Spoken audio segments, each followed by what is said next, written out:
আচ্ছা, আমি আমার মিডিয়াম প্রোফাইলে লগ ইন করছি। এখন আমি ডিরেক্টলি চলে যাবো যে এই সেকশনটাতে, রাইট এই বাটনটাতে ক্লিক করলে আমার আর্টিকেল পাবলিশ করার ড্যাশবোর্ড চলে আসছে। আমার এই আর্টিকেলটা এই ডক্সের মধ্যে আমি অলরেডি প্রিপেয়ার করে রাখছি। ফান্ডামেন্টাল ইংলিশের একটা পার্ট টেন্স নিয়ে এটার উপর একটা আর্টিকেল দিব। টাইটেলটা দিয়ে দিলাম, now tell your story. First of all I will add a image.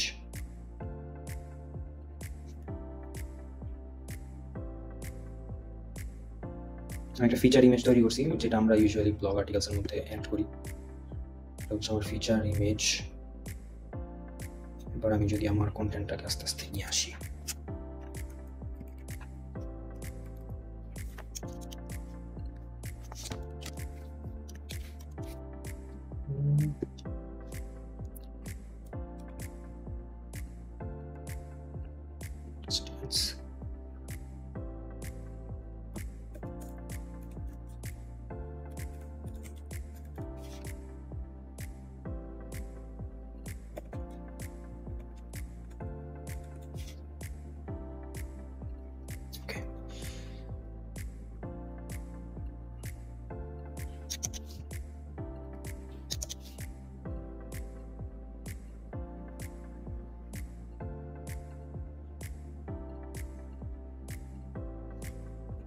Table এখানে যাবে, দিস ওয়ান ইমেজ এড করব।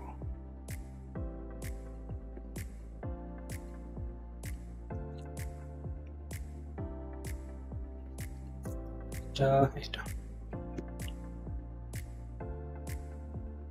এখানে 16টা এক্সাম্পলসের মাধ্যমে টেন্স শেখার, ইজিলি টেন্স শেখার একটা গাইড।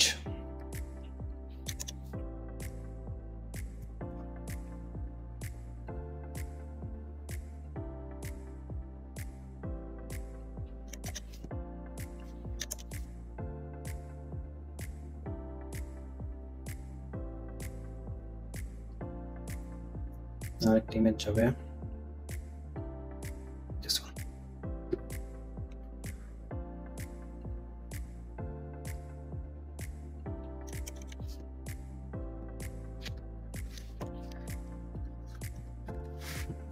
To learn English.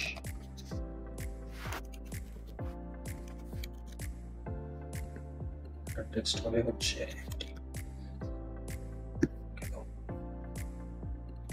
উপরটা, কিন্তু আমরা অলরেডি দিয়ে দিই। সো এটা উপরের ইমেজটাতে অলরেডি টেক্সট দিয়ে দিই।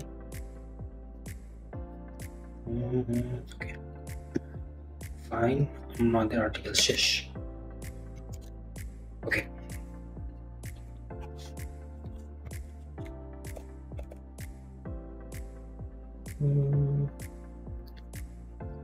সব কিছু অ্যাড করা হয়েছে।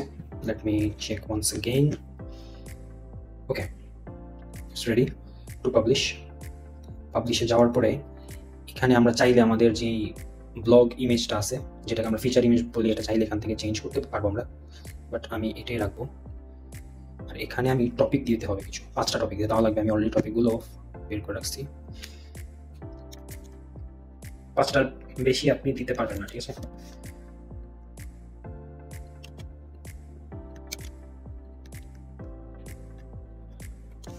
আমরা ওয়ার্ডপ্রেসে যেমন ট্যাগ ব্যবহার করি, এখানে হচ্ছে এই টাইপের একটা টপিকের কিওয়ার্ড দেওয়া লাগে।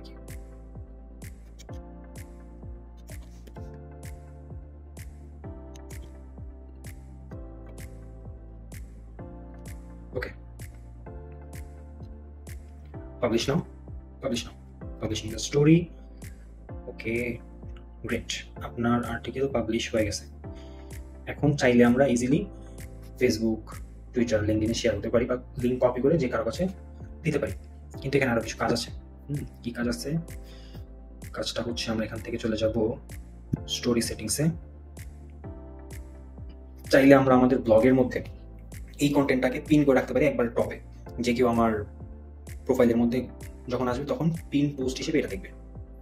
এই যে এটাতে আমি যদি ক্লিক করি, বাট এটা আমি পিন করবো না। এখন আরো কাজ আছে। কি কাজ? এই যে আমার এসইও টাইটেল এবং এসইও ডেসক্রিপশনটাকে একটু ঠিক করতে হবে। কারেন্টলি এই পুরোটা হচ্ছে আমার টাইটেল দেওয়া আছে, বাট আমি পুরোটা দিব না। আমি শুধুমাত্র আমার এই এতটুকুই ব্যবহার করব। SEO title, save. আমরা মেটা ডেসক্রিপশন অ্যাড করি না, এটা হচ্ছে মেটা ডেসক্রিপশন। এই হচ্ছে SEO ডেসক্রিপশন, এখানে SEO ডেসক্রিপশন হিসেবে দেওয়া আছে মেটা ডেসক্রিপশন।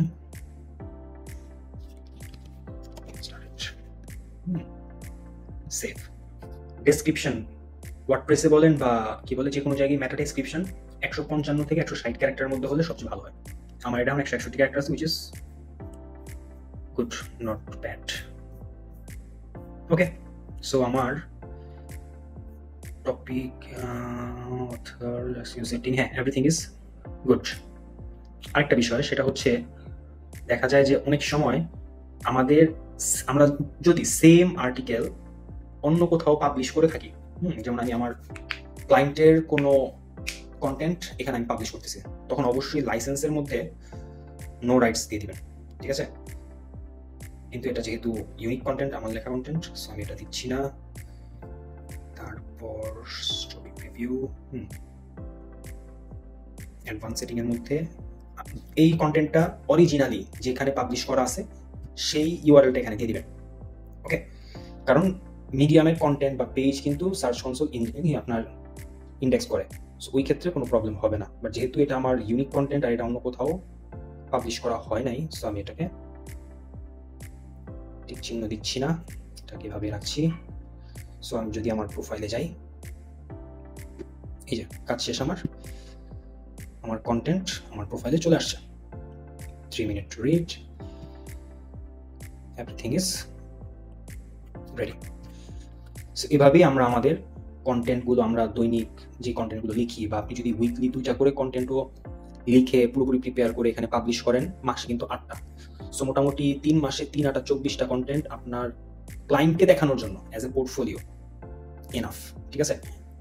আমি যদি বলি 24টা কন্টেন্ট আপনার ডিফারেন্ট নিশের উপর লিখতেছেন, just showcase your content, nothing else, ঠিক আছে? এখান থেকে আর্নিং এর কোনো আশা করা বোকামি হবে। এটা টোটালি অ্যাজ এ পোর্টফোলিও হিসেবেই ইউজ করতে হবে, যেটা চমৎকার একটা প্ল্যাটফর্ম।